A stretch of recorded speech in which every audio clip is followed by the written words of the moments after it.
Suñu Presse à la présentation, Mam Anta Diamé. Bonjour, les quotidiens reçus ce jeudi abordent divers sujets se rapportant à la santé, aux libertés civiques et à l'économie. En matière de santé, le journal Source A s'intéresse à la mortalité infantile et juvénile au Sénégal suite à la publication de l'enquête démographique et de santé continue EDS continue 2023. L'enquête démographique et de santé continue de 2023 a livré ses résultats.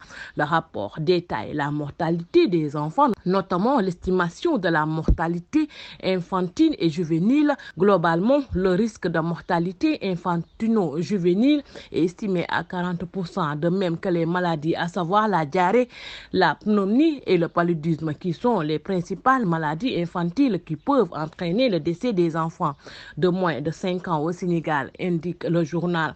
Le quotidien Vox Populi met en exergue le rapport de Civicus Monitor sur les libertés en 2023. Le quotidien Vox Populi met en exergue le rapport de Civicus Monitor sur les libertés en 2023 et note que le Sénégal chute dangereusement. Le Sénégal a dégringolé en matière de respect des droits de l'homme. C'est l'une des principales conclusions du rapport 2023 de Civicus Monitor publié ce mercredi et dans lequel le Sénégal est classé dans la catégorie espace civique réprimé.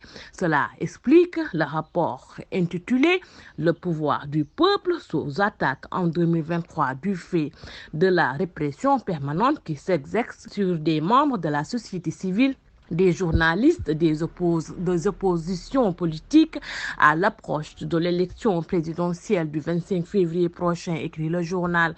Selon Sud Quotidien, Civicus Monitor peint un tableau sombre des libertés civiques au Sénégal. En effet, dans son nouveau rapport publié hier, mercredi 6 décembre 2023, la plateforme de recherche et d'évaluation des libertés civiques dans le monde révèle que dans notre pays, le respect des droits humains fléchit de façon spectaculaire sous le poids de la répression préélectorale, indique le journal Sud Quotidien. Le Sénégal figure parmi les 7 pays en net recul en matière de liberté civique, note le journal LAS qui écrit « Le pouvoir du peuple sous attaque 2023 », tel est l'intitulé du nouveau rapport publié hier par Civicus Monitor, l'alliance internationale dédiée au renforcement de l'action citoyenne et de la société civile à travers le monde. Elle décrit en détail l'état de l'espace civique dans 198 pays et territoires, explique le journal LAS Quotidien. Au Sénégal, le respect des droits de l'homme fléchit de façon spectaculaire sous le poids de la répression préélectorale. Tel est le constat de Civicus Monitor dans son rapport publié hier. Elle classe ainsi le Sénégal parmi les 7 pays en net recul en matière de liberté civique, souligne le quotidien. Le quotidien Enquête se fait écho de la grogne des sociétés de distribution pétrolière. Alors qu'il leur doit 140 milliards de francs CFA, l'État continue de presser les sociétés de distribution pétrolière à travers les services des impôts et des douanes, tout en réclamant le paiement des arriérés dus au titre de la péréquation et des pertes commerciales.